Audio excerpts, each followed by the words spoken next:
రోజు తన అద్దాల గది నుంచి తన తోడికోడలైన రమ్య ఇంటి వైపు చూస్తూ ఉంటుంది. రమ్య ఒక పూరి గుడిసెలో చాలా ఇబ్బంది పడుతూ ఉంటుంది. తనను చూసి రోజా తన మనసులో చాలా బాధగా, పాపం, బాగా డబ్బున్న కుటుంబం నుంచి వచ్చిన అమ్మాయి ఇప్పుడు ఉన్న పలంగా మట్టింట్లోకి వెళ్తే ఇలాగే ఇబ్బంది పడుతూ ఉంటుంది. అత్తగారికి చెప్తే ఆమె అస్సలు మాట వినడం లేదు. ఏం చెయ్యాలి? పాపం పచ్చడి మెతుకులతో అన్నం తింటుంది అని చాలా బాధపడుతూ ఉంటుంది. అసలు రోజా రమ్యల కథ ఏంటో, రమ్య ఎందుకు పూరింట్లో ఉంటుందో కథలోకి వెళ్ళి తెలుసుకుందాం. అది మారెళ్లపల్లి అని ఒక చిన్న గ్రామం. ఆ గ్రామంలో శాంతమ్మ అనే ఆమె ఉంటుంది. ఆమెకు 2 కొడుకులు. పెద్ద కొడుకు పేరు కిరణ్, రెండో కొడుకు పేరు పవన్. వాళ్ళిద్దరికీ పెళ్లి చేస్తుంది. కిరణ్కి రోజాతో, పవన్కి రమ్యతో పెళ్లి జరిగింది. తోడికోడలిద్దరూ చాలా సంతోషంగా ఉంటూ ఉంటారు ఇంట్లో. అలా ఉండగా ఒకరోజు రోజా మిగిలిపోయిన అన్నంతో వడియాలు చేస్తూ ఉంటుంది. దాన్ని చూసిన రమ్య, ఏంటక్కా, నిన్నటి అన్నంతో వడియాలు చేస్తున్నావా? మా ఇంట్లో ఇలాంటివి అస్సలు తినం. దయచేసి ఇది నా భర్తకు కాని నాకు కాని ఇవ్వద్దు. ఏంటి రమ్య అలా మాట్లాడుతున్నావు? అన్నం పరబ్రహ్మ స్వరూపం. అలాంటి అన్నాన్ని బయట పడేస్తామా? మనకి ఇంట్లో పెంపుడు కుక్క కూడా లేదు. అదన్నా ఉంటే దానికి పెట్టేవాళ్లం. పోనీ పశువులకి వేద్దామన్నా పశువులు కూడా లేవు. బిచ్చగాళ్ళెవరన్నా వస్తారనుకుంటే ఎవరూ రాలేదు. అలాంటప్పుడు ఇలా చేయక ఇంకెలా చేస్తాను చెప్పు? ఏమో అక్క, నువ్వేమన్నా చేసుకో, నాకు మాత్రం ఇలాంటివి అస్సలు నచ్చవు అని అనుకుంటూ అక్కడి నుంచి వెళ్ళిపోతుంది. రోజా తన పని తను చేసుకుంటూ ఉంటుంది. తోడికోడలు మాట్లాడుకున్న మాటలన్నీ కూడా అత్తగారు చాటుగా వింటూనే ఉంటుంది. ఆ రోజేమో గడిచిపోతుంది. ఆ మరుసటి రోజు ఉదయం రోజా అత్తగారితో, అత్తయ్య, ఈరోజు గురువారం, మార్కెట్ ఉంటుంది కదా, అక్కడ కూరగాయలు చాలా చౌకగా ఉంటాయి. తోడుగా రమ్యను కూడా తీసుకెళ్ళమ్మా. ఆ మాటలు విన్న రమ్య అక్కడికొచ్చి, నేను ఇలా రోడ్ సైడ్ ఉండే మార్కెట్కి వెళ్ళను. అత్తయ్య గారు, సూపర్ మార్కెట్కి వెళ్ళి అన్నీ తెచ్చుకుంటాం. ఇలా అస్సలు ఎప్పుడు చెయ్యం. దయచేసి నన్ను ఇబ్బంది పెట్టకండి. ఆ మాటలకి అత్తగారు ఏం మాట్లాడకుండా ఉంటారు. రోజా కూడా ఏం మాట్లాడకుండా అక్కడి నుంచి వెళ్ళిపోతుంది. ఇంతలో రోజా భర్త కిరణ్ అక్కడికొచ్చి ఆమెతో, రోజా, నేను కూడా అటే వెళ్తున్నాను. నేను నిన్ను మార్కెట్ దగ్గర వదిలిపెట్టి వెళ్తాను. అందుకు రోజా సరే అంటుంది. ఇద్దరూ కలిసి అలా బండి మీద వెళ్తూ ఉంటారు. కిరణ్ ఆమెతో చాలా మాటలు మాట్లాడతాడు. ఇంటి గురించి, తోడికోడలి గురించి అన్నీ అడుగుతూ ఉంటాడు. ఆమె అన్నీ బాగున్నాయని చెప్తుంది. ఆ తర్వాత రోజాని మార్కెట్ దగ్గర వదిలిపెట్టి అతనేమో వెళ్ళిపోతాడు. రోజా తనకు కావలసిన కూరగాయలన్నీ కూడా తీసుకుని ఇంటికి ప్రయాణమవుతుంది. ఇంటికొచ్చిన తర్వాత రుచికరమైన వంట చేసి అందరిని పిలుస్తుంది. అందరూ భోజనానికి వస్తారు. కిరణ్ని కూడా భోజనానికి రమ్మని పిలుస్తుంది. ఇక అందరూ కూడా భోజనం చేస్తూ ఉంటారు. కూరల్లో ఇంత నూనె వేస్తున్నావేంటి రోజా? ఇలా గనక తింటే ఆరోగ్యం పాడైపోతుంది. ఉప్పు కారం తగ్గించి కొంచెం నూనె కూడా తగ్గించివి. అలాగే ఫ్రూట్స్ని అలవాటు చేయి. బాదం పప్పు, వాల్నట్స్ లాంటివి కూడా అలవాటు చేయి అందరికీ. బహుశా ఇవన్నీ మీ ఇంట్లో ఉండవనుకుంటా. అందుకే ఏం చెప్పినా కూడా ఏం తెలియనట్టుగా అలా వింతగా చూస్తూ ఉన్నావు. నిజంగానే మా ఇంట్లో అవేమీ లేవు. మాది పేద కుటుంబం. మేము ఉన్న దాంట్లోనే సర్దుకొని తినేవాళ్ళం.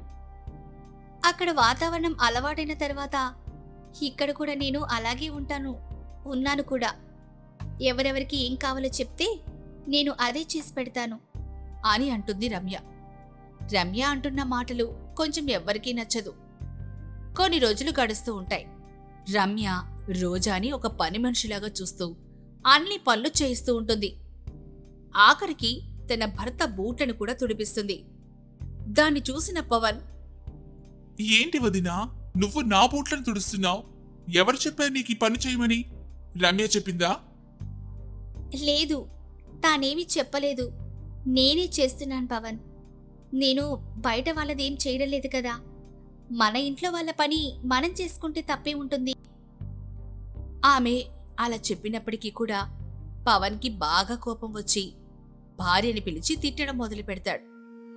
ఆ మాటలు భరించలేక రమ్య అతనితో, ఎందుకు నన్ను ఇలా ఇబ్బంది పెడుతున్నారు?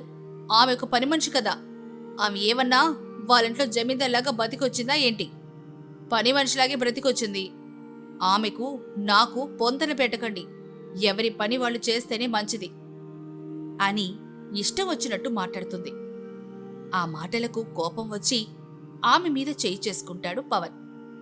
రమ్య ఏడుస్తూ చాలా కోపంగా, ఇంతవరకు మా అమ్మ నాన్న కూడా నా మీద చేయి లేపలేదు, మీరు నా మీద చేయి చేసుకుంటారా? మా అమ్మా నాన్నని పిలుస్తానుండండి, మీ అంతు తేలుస్తాను అని నోటికొచ్చినట్టు మాట్లాడుతూ ఉంటుంది. వాళ్ళ అమ్మా నాన్నకి ఫోన్ చేసి జరిగిన విషయమంతా చెప్తోంది.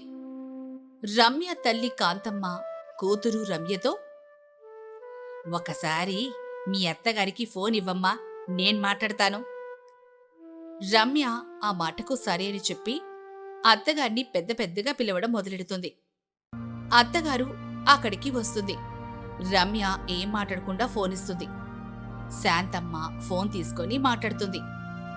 వదినగారు, అసలు ఏం జరిగిందో మీరు పూర్తిగా చెప్పండి. నా కూతురికి చాలా పొగురుంటుంది, అది నాకు బాగా తెలుసు. మీరు ఆమెను ఏం చేసినా మాకు సంబంధం లేదు, ఎందుకంటే ఇప్పుడు ఆ అమ్మాయి మీ ఇంటి పిల్ల. అందుకు శాంతమ్మ చాలా సంతోషపడిపోతూ పక్కకు వెళ్ళి తోడికోడల్ని ఎన్ని మాటలు మాట్లాడుతుందో అవన్నీ కూడా చెప్తుంది. అవన్నీ విన్న తర్వాత కాంతమ్మ, ఇందాకే చెప్పాను కదండి, మా ఇంటి పిల్ల కాదది. ఆ అమ్మాయి మీ ఇంటి పిల్ల. మీరు ఆమెకి ఏ శిక్ష వేసినా మేము ఏం మాట్లాడం, ఎందుకంటే మీ కుటుంబం ఎలాంటిదో మాకు బాగా తెలుసు. అందుకు శాంతమ్మ మరికొంత సంతోషపడిపోతూ, ఆమెని కొన్ని రోజులు మట్టింట్లో ఉండేలా చేస్తాను. అప్పుడు ఆమెకు తన తోడికోడలు ఏ స్థితి నుంచి వచ్చిందో అర్థమవుతుంది. అప్పుడు ఇలాంటి మాటలు మాట్లాడదు. అందుకు కాంతమ్మ కూడా సరే అంటుంది. తర్వాత శాంతమ్మ ఫోన్ కట్ చేసి కోడలు రమ్య దగ్గరికి వెళ్తుంది. ఏంటత్తయ్యా, మా అమ్మగారు మీకు బాగా బుద్ధి చెప్పారా? మీ అమ్మ బాగా నీకు బుద్ధి చెప్పమని చెప్పిందిలే, కావాలంటే మీ అమ్మతోనే వెళ్ళి నువ్వు మాట్లాడు. ఆ మాటలకు రమ్య చాలా కంగారుగా తన తల్లికి ఫోన్ చేస్తుంది. రమ్య, మీ అత్తగారు చెప్పినట్టు చెయ్యి, ఊరికే నాకు ఫోన్ చెయ్యొద్దు. ఆమె మాట కాదని ఇక్కడికి రావడానికి అస్సలు కుదరదు. వస్తే నిన్ను మెడబెట్టి బయటికి నెట్టేస్తాను. ఆ మాటలకి రమ్య చాలా కోపంగా ఫోన్ పెట్టేస్తుంది. మరుసటి రోజు ఉదయం పవన్ రమ్య దగ్గరికి వెళ్ళి, చూడు రమ్య, ఈ రోజు నుంచి మనం ఈ ఇంట్లో ఉండడం లేదు. ఇంట్లో ఉన్న దగ్గర నుంచి గొడవలు అవుతున్నాయి. మన ఇంట్లో నుంచి బయటకెళ్తున్నాం. ఇంట్లో గొడవలైతే మనమెందుకు బయటికెళ్ళాలి? మీ అన్న వదిన బయటికెళ్ళమని చెప్పు. ఈ ఇంటికి మా అమ్మ పెత్తనం చేస్తుంది. మా అమ్మ ఏది చెప్తే అదే మనం చెయ్యాలి. ఇందులో ఎలాంటి మార్పు ఉండదు. ఆ మాటలకు రమ్య చాలా పెద్ద గొడవ చేస్తుంది. కాని తన తల్లి చెప్పిన మాటలు కూడా గుర్తుకు రావడంతో చేసేదేమీ లేక వాళ్ళు ఎదురుగా ఉన్న వాళ్ల పాతబడిన మట్టింటికి వెళ్ళిపోతారు. రమ్య అక్కడికి వెళ్ళిన తర్వాత ఆ ఇల్లంతా చూసి, ఇక్కడ మనకి సరైన సౌకర్యాలే లేవండి, నేను వంట పొయ్యి మీద వండాలా? 2 రోజుల తర్వాత కూరగాయలు తీసుకొస్తా. అప్పటిదాకా ఊరగాయ పచ్చడితోని అన్నం తినాలి. ఆ మాటలకి ఆమెకు చాలా కోపం వస్తుంది. చాలా బాధపడుతుంది. ఇక చేసేదేమీ లేక మట్టి ఇంట్లోనే వంట చేసి పచ్చడి మెతుకులతోనే భోజనం చేస్తుంది. అలా వారం రోజులు గడిచాయి. తోడికోడలు పడుతున్న కష్టాలు అన్నీ కూడా రోజా చూస్తూనే ఉంటుంది. ఆమె చాలా బాధపడుతూ ఒకరోజు ఇంట్లో చేసిన 4 రకాల కూరలు క్యారేజ్లో పెట్టుకొని ఇంట్లో ఎవరికి తెలియకుండా రమ్య ఇంటికెళ్తుంది.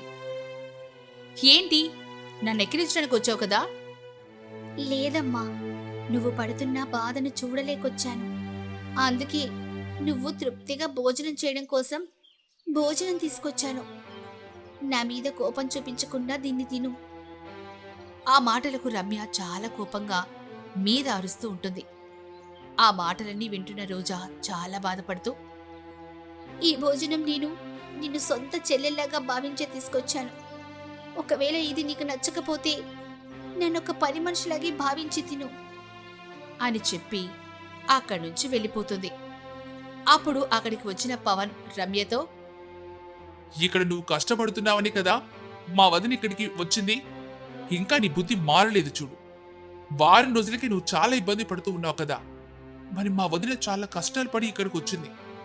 అయినప్పటికీ తను ఎప్పుడు సుఖపడలేదు. ఇంటి భారం మొత్తం తనే మోస్తోంది. అలాంటి ఆమెని నువ్వు ఇంకా అపార్థం చేసుకుంటూనే ఉన్నావు. ఆ మాటలకి రమ్య ఏం మాట్లాడకుండా ఉంటుంది. ఆమె తనలో తాను బాధపడుతూ దాని గురించి ఆలోచిస్తూ ఉంటుంది. ఆ తర్వాత బాగా ఆకలి వేయడంతో అక్కడ ఉన్న భోజనం తెరిచి చూస్తుంది. అందులో అన్నీ కూడా తనకిష్టమైన వంటలే ఉంటాయి. అది చూసి రమ్య కంటతడి పెట్టుకొని, నిజంగా రోజాని నేను తప్పుగా అర్థం చేసుకున్నానండి. తను నా కోసం కష్టపడి నాకిష్టమైన వంట వండి తీసుకొచ్చింది. ఏవండి, అక్కకి నేను క్షమాపణ చెప్పానని చెప్పండి. నేను కాదు, సమయం చూసుకొని నువ్వే వెళ్ళి క్షమాపణ చెప్పు. అందుకు రమ్య సరే అంటుంది. 3 రోజుల తర్వాత ఎవరూ లేని సమయంలో రమ్య తానే స్వయంగా రోజా దగ్గరికి వెళ్లి క్షమాపణ కోరుకుంటుంది. ఆ మాటలు విన్న రోజా చాలా సంతోషపడిపోతూ, మరేం పర్వాలేదు రమ్య, మనం అక్క చెల్లెలం కదా, జరిగిందని గురించి వదిలేసే. నేను అత్తగారితో మాట్లాడి మీరిక్కడికి వచ్చి ఏర్పాటు చేస్తాను. వద్దక్కా, కొన్ని రోజులు నాకు గర్వమంతా అడగాలి. అప్పుడే ఇక్కడికి వస్తాను. ఇంతలోనే అత్తగారక్కడికి వచ్చి, నీలో మార్పు వచ్చిందని చెప్పడానికి నీ మాటలే చెప్తున్నాయి రమ్య. కేవలం తన్ని బాధ పెట్టకుండా ఉండడం కోసమే నేను ఇదంతా చేశాను. ఎందుకంటే ఆమె పడిన కష్టాలు నీకు తెలియడం కోసం. ఆ మాటలకు రమ్య ఏడుస్తూ అత్తగారికి కూడా క్షమాపణ చెప్తుంది. ఇక ఆ రోజు నుంచి అందరూ కూడా మళ్ళీ తిరిగి కలిసిపోయి సంతోషంగా ఉంటారు. అది చంద్రపురం అని ఒక చిన్న గ్రామం. ఆ గ్రామంలో శాంతమ్మ, రోజా అని అత్తాకోడళ్ళు ఉండేవాళ్ళు. వాళ్ళు ఎంత పిసినార్లంటే మాటల్లో చెప్పలేం. వాళ్ళ పిసినార్తనం ఎలా ఉంటుందో కథల్లోకి వెళ్లి తెలుసుకుందాం. శాంతమ్మ పొద్దున్నే క్యాలెండర్ చూస్తూ ఉంటుంది. ఒసే కోడలి పిల్ల, ఈరోజు ఎవరికి వంటింట్లో వండమాకే. నాకు తెలుసత్తయ్యా, ఈరోజు గుడిలో భోజనాలు పెడతారు. అందరూ అక్కడికెళ్దాం. రేపు మన పక్కింటి సుబ్బయ్య లేరు, ఆయన దినం. రేపింట్లో భోజనాలు చేయాల్సిన అవసరమే లేదు. ఇక ఎల్లుండి కాంతమ్మ కూతురి పెళ్లి. ఆ రోజైతే ఇంట మనం భోజనం చేయాల్సిన అవసరమే లేదత్తయ్యా. మరి ఆ మరుసటి రోజబ్బా రాజయ్య వాళ్ళ ఇంట్లోకి వెళ్తున్నారు. వాళ్ళు భోజనాలు పెడతారంట. ఇక శుక్ర, శని, ఆది 3 రోజులు కొత్త గుడి కట్టారు కదా, అక్కడ భోజనాలుంటాయంటత్తయ్యా. కాబట్టి ఈ వారం రోజులు ఇంట్లో మనం ఏం వండాల్సిన పనే లేదు. ఆ మాటలకు శాంతమ్మ, అబ్బా నా బంగారు కోడలు, అత్తకు తగ్గ కోడలు అనిపించుకున్నావి, చాలా మంచిదమ్మా అని వాళ్ళిద్దరూ మాట్లాడుకుంటూ ఉండగా రోజా భర్త కిరణ్ అక్కడికొచ్చి, చిచి, రోజు రోజుకి మీరు ఎంత దిగజారిపోతున్నారు తెలుసా? మీ పిసినార్దనం ఎక్కువైపోయి మా ప్రాణాల మీదకు తెస్తున్నారు. బయటికెళ్లాలంటే భయం వేస్తుంది. ఎక్కడ ఎవరు ఏ మాట మాట్లాడుతున్నా అని. మీకైతే చీమ కుట్టినట్లు కూడా లేదే. దానికి శాంతమ్మ, ఎవరేమనుకున్నా మాకు సంబంధం లేదు బాబు. మేము డబ్బుని ఆదా చేస్తున్నాం. మీ సంపాదన ఎంత? మీకొచ్చే సంపాదనతో బతకాలంటే ఇలా చేస్తేనే బ్రతకగలం, లేదంటే బతకడం చాలా కష్టమైపోతుంది. ఆ మాటలు విని కిరణ్ చాలా కోపంగా అక్కడి నుంచి వెళ్ళిపోతాడు. ఇక వారం రోజులు కూడా వాళ్ళు అన్నట్టుగానే అక్కడ భోజనాలకు, ఇక్కడ భోజనాలకు తిరుగుతూ భోజనం చేసి అక్కడి నుంచి క్యారేజ్ కూడా పట్టుకుని వచ్చేస్తారు. అలా వారం రోజులు పూర్తయిపోయింది. వారం రోజుల తర్వాత అత్తాకోడలిద్దరు కూడా కూర్చొని మాట్లాడుకుంటూ ఉంటారు. అత్తయ్య, ఈ మధ్యకాలంలో ఎక్కడా భోజనాలే లేవు. చచ్చినట్టు మార్కెట్కెళ్ళి కూరగాయలు తెచ్చుకోవాల్సిందే. ఇంకా ఆలస్యం ఎందుకు, పదా అని అంటుంది. ఇద్దరు కలిసి మార్కెట్కి వెళ్తారు. అక్కడ మార్కెట్లో అతనితో మాట్లాడుతూ, ఏంటి కేజీ టమాటా 10 రూపాయలా? చాలా చవకగా ఉన్నాయే. ఒక 5 కేజీలు ఇవ్వు బాబు. ఏంటత్తయ్యా 5 కేజీల టమాటా తీసుకుంటున్నారు? రోజు టమాటా కూర చేస్తే మన భర్తలు మనల్ని తిట్టి పోస్తారు. ఆ రోజు టమాటా కూర అని వాళ్ళకి అర్థం అవుతుందా ఏంటి? దానిలో ఏదో ఒక కూరగాయ వేసేస్తానులే అని ఇద్దరు మాట్లాడుకుంటూ ఉంటారు. ఆ తర్వాత అతను 5 కేజీల టమాటాలిచ్చి ఇంకేం కావాలి అని అడుగుతాడు. వాళ్ళు బెండకాయలు 2, వంకాయలు 2, అలాగే 2-4 పదార్థాలు తీసుకుంటూ ఉంటారు. దాన్ని చూసి అతను ఆశ్చర్యపోతూ ఉంటాడు. కూరగాయల వ్యక్తేమో ఇలా అంటాడు. ఏంటమ్మా మీరు నెలలో 1-2 సార్లు వస్తారు, ఒకవేళ వచ్చినా కూడా ఇలా తీసుకెళ్తూ ఉంటారేంటి? అసలు మీరింత పిసినారితనంగా ఉన్నారేంటి? ఆ మాట విని వాళ్ళిద్దరూ, మమ్మల్ని పిసినారి వాళ్ళంటావా? కస్టమర్లతో ఇలాగైనా మాట్లాడేది? నువ్వు మమ్మల్ని ఇలా అంటున్నావని నీ మీద పోలీస్ కేసు పెడతానుండు. ఇంకా నిలబడి చూస్తావేంటే? పద వెళ్ళి పోలీస్ కేసు పెడదాం. ఆ మాటలకి అతను భయపడిపోతాడు. వద్దమ్మా, ఏదో పొరపాటున అనేశాను, మీకేం కావాలో తీసేసుకోండమ్మా అని అనడంతో వాళ్లకు కావలసినవన్నీ తీసుకుని బిల్లు ఎంతైంది అని అడుగుతారు. అతను ఏం చెప్పలేక ఆ టమేటాలకి 50 రూపాయలిచ్చి వెళ్ళండని అంటాడు. వాళ్ళేమో వాటిని తీసుకుని సంతోషంగా ఆ 50 రూపాయలిచ్చి అక్కడి నుంచి ఇంటికి బయలుదేరతారు. అలా మార్గ మధ్యలో మాట్లాడుకుంటూ, ఆ కూరగాయలవాడు మనల్ని చూసి భయపడిపోయాడే కోడలా, ఇంకోసారి వాడు ఏమన్నా అనాలి, అప్పుడు చెప్తా వాడి పని. అత్తయ్యా అందరూ మనల్ని పిసినారి వాళ్ళు అనుకుంటున్నారు, కానీ మనం తెలివైన వాళ్ళమని వాళ్ళకు అర్థం కావడం లేదత్తయ్యా అని ఇద్దరు నవ్వుకుంటూ ఇంటికి చేరుకుంటారు. ఇంటికి వచ్చిన తర్వాత వాళ్ళు హడావిడిగా వంట చేస్తారు. అప్పుడే అక్కడికి వాళ్ళ చుట్టాలొస్తారు. శాంతమ్మ వాళ్ళని చూసి, మాయదారి మంద భోజనం టయానికి వచ్చి చచ్చారు, భోజనం చేయకుండా మాత్రం ఎల్లరే. ఏంటత్తయ్యా ఏంటి ముగ్గురింటికొచ్చారు, ఈ ముగ్గురికి భోజనం ఎలా పెట్టాలి అలా అనుకుంటూనే వాళ్ళని ఆహ్వానిస్తారు. మహేష్, రమ్య బావున్నారా? పిన్నిగారు బావున్నారా? ఆ బాగున్నాను రోజా, నువ్వు బాగున్నావమ్మా? మీ అత్తగా నిన్ను బాగా చూసుకుంటున్నారా? ఆ బాగానే చూసుకుంటున్నారు అని అంటుంది. అందరూ పలకరింపులైపోయిన తర్వాత కూర్చొని మాట్లాడుకుంటూ ఉంటారు. అమ్మాయికి ఇక్కడ ఏదో పని ఉందట. మనకిక్కడ మీరు తప్ప తెలిసిన వాళ్ళు ఎవరున్నారు చెప్పండి? ఒక వారం రోజుల పని అయిపోతుంది, అందుకే వాళ్ళతో పాటు నేను కూడా వచ్చాను. మీకేం ఇబ్బంది లేదుగా? రోజా మనసులో, వామ్మో వారం రోజులు మీకు తిండి ఖర్చు, నీళ్ల ఖర్చు, కరెంటు దండగా, ఛా ఏం చెయ్యాలి అని అనుకుంటూనే, అయ్యయ్యో వారం రోజులు కాకపోతే నెల రోజులు ఉండండి పిన్ని, మిమ్మల్ని ఎవరొద్దన్నారు? అందుకు వాళ్ళు సరే అని నవ్వుకుంటారు. వారం రోజులు ఇక్కడ ఉంటారంట, ఎలా వీళ్ళని 2 రోజుల బయటికి పంపించేయాలబ్బా అని శాంతమ్మ ఆలోచిస్తూ ఉంటుంది. ఆ తర్వాత శాంతమ్మ వాళ్ళతో, 2 నిమిషాలు ఆగండి, ఇప్పుడే వస్తాను అని బయటకెళ్తుంది. కోడలు కూడా బయటకొస్తుంది. అత్తయ్యా వారం రోజులు ఉండాలంటున్నారు, 2 రోజులు వెళ్ళిపోయేలాగా నేను చేస్తాను, మీరు ఏం కంగారు పడకండి సరేనా? నాకు తెలుసమ్మా నువ్వు చేస్తావని, ఈ ఒక్కరోజు మాత్రం మనం బాగా చూసుకున్నట్టు నటించాలి, తర్వాత కదా. అందుకు రోజా సరే సరే అంటుంది. ఆ తర్వాత రోజా వాళ్ల కోసం వెళ్లి కూల్ డ్రింక్ తీసుకుని వస్తుంది. వాళ్ళందరూ దాన్ని తాగి కాసేపు అలాగే విశ్రాంతి తీసుకుంటారు. సాయంత్రం అయిపోతుంది. కిరణ్ అలాగే సుబ్బయ్య ఇద్దరు కూడా అక్కడికి వస్తారు. వాళ్ళని పలకరిస్తారు. ఇక కుటుంబం అంతా కలిసి భోజనం చేసి పడుకుంటారు. సరిగ్గా అర్ధరాత్రి సమయంలో రోజా నిద్రలేచి మేనాపేస్తుంది. లోపల ఉన్న వాళ్ళందరూ కూడా చెమట్లు పట్టి దోమలు కుట్టి చాలా ఇబ్బంది పడుతూ ఉంటారు. రోజా ఏమో ఏం తెలియనట్టుగా, అబ్బబ్బా ఎండాకాలం మొదలైందిగా, ఇంకా కరెంటు కోతలు మొదలవుతాయి, అక్కడ విసునకర్లున్నాయి తీసుకొని విసురుకోండి అని అంటుంది. పాపం వాళ్ళేమో అదే పని చేస్తారు. అత్త కోడళ్ళకి ఫ్యాన్ లేకుండా నిద్రపోవడం అలవాటే కాబట్టి వాళ్ళ ప్రశాంతంగా నిద్రపోతారు.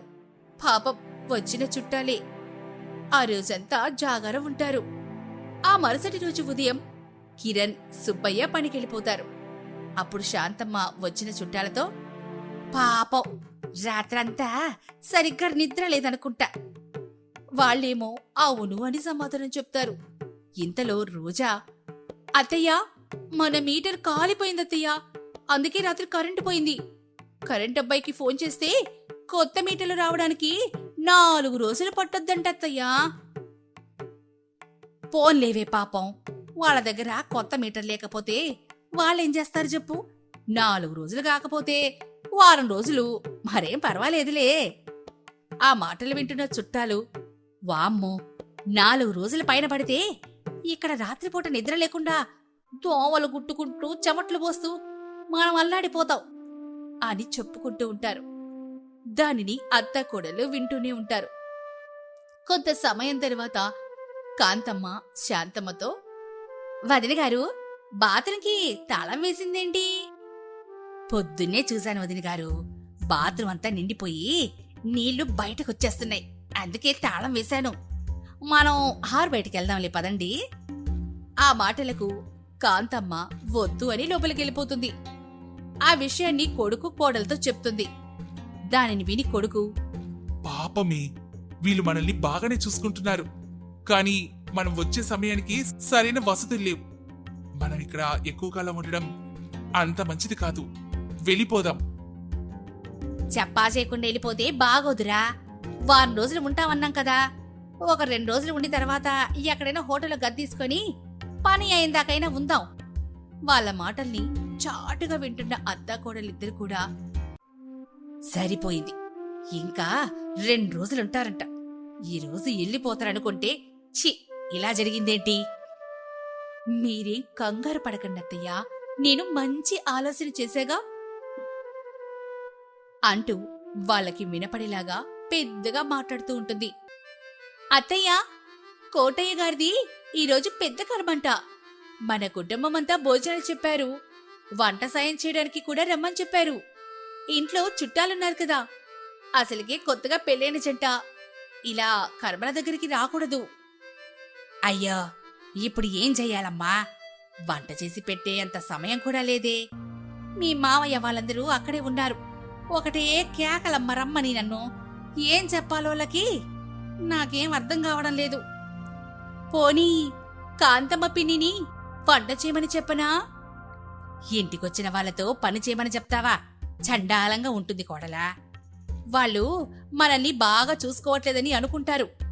ఈ విషయం ఎలా చెప్పాలో అర్థం కావడం లేదే అని మాట్లాడుకోవడం విని కాంతమ్మ, అరే, మనం ఇక్కడే ఉంటే మనం పస్తులుండాల్సిందేరా.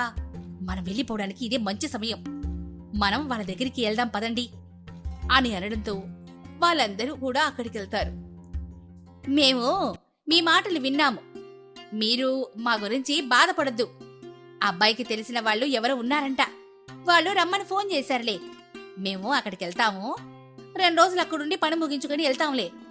మా వలన మీరేం ఇబ్బంది పడొద్దులేండి. ఆ మాటలు విని వాళ్ళిద్దరూ మనసులో చాలా సంతోషపడుతూ బయటికి మాత్రం, అయ్యయ్యో, వారం రోజులు ఉంటా అని చెప్పి మిమ్మల్ని ఇలా పంపించడం మాకు అస్సలు బాలేదు. అవును పిన్ని, కానీ పరిస్థితులు అలా వచ్చాయి. ఈసారి మాత్రం మీరు ఇక్కడికొచ్చినప్పుడు పంచభక్ష పరిమాణాలతో నేనే స్వయంగా భోజనం వడ్డిస్తాను. అందుకు వాళ్ళు తప్పకుండా అని చెప్పి అక్కడ్నుంచి వెళ్ళిపోతారు. ఇక తర్వాత వాళ్ళు నవ్వుకుంటూ ఇంట్లోకి వెళ్ళిపోతారు. సాయంత్రం అదే విషయం వాళ్ళ భర్తలకి తెలుస్తుంది. వాళ్ళేమో చాలా కోపంగా, వసే, ఇప్పటికే మనం పిసినారు వాళ్ళమని మన ఇంటికి ఎవరు రావడం లేదే. ఇప్పుడు వీళ్ళకి కూడా అర్థమై ఉంటుంది, ఇక ఎవరు కూడా మన ఇంటికి రారు. రాకపోతే మంచిదే కదా, మనకి ఖర్చు మిగులుతుంది అని అంటుంది. అందుకు వాళ్ళేమో మీరు మారరే అంటూ లోపలికెళ్ళిపోతారు. ఇక దానిని చూసి కూడా వాళ్ళు నవ్వుకుంటారు. ఆ విధంగా వాళ్ళ పిసినారితనంతో ఇంట్లో వాళ్ళని, ఊర్లో వాళ్ళని బంధువులు కూడా వేధిస్తూ ఉంటారు.